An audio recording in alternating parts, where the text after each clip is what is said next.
One of the common misconceptions that people have about Judaism is that it's all or nothing. Either you're observant or you're not observant. Either you're religious or you're not religious. There's nothing in the middle. Now the truth is, if we look at Judaism as some sort of a ritualistic religion, so that might be true. Either you buy into the system or you don't buy into the system.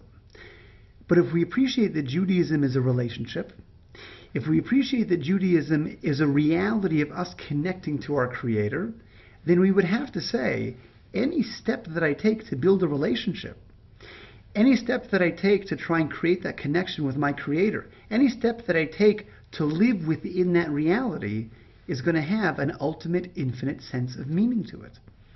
It's almost like saying a person goes to a doctor.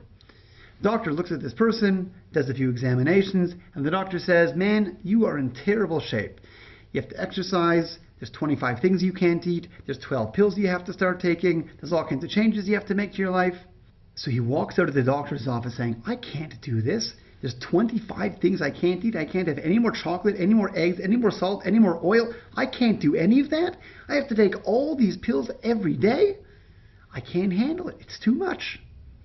So what would be the best thing to do now? Should he just chuck the list and say, forget it, let's just keep going? Or should he say to himself, you know what? If that food is bad for me and there's one thing I can knock off the list, I'm going to be that much healthier. If I can bring myself to take one out of those 12 pills, that's a degree of health. And this is, of course, true when it comes to how we handle physical health. When we're talking about spiritual health, all the more so. Because every pill, every act of goodness, every spiritual merit that I can bring myself, every spiritual merit that I can bring others, any act of holiness, anything, has an ultimate, infinite meaning. It's a bridge to my Creator. It's an act of expressing a relationship. So it would be crazy for a person to say, I can't do this mitzvah because I'm not ready to do this mitzvah.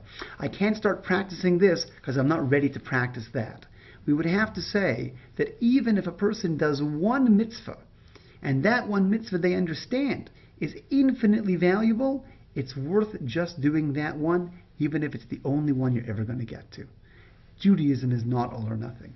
It's taking the steps that you're comfortable with, one step at a time, and finding the meaning every day in the steps that you're taking.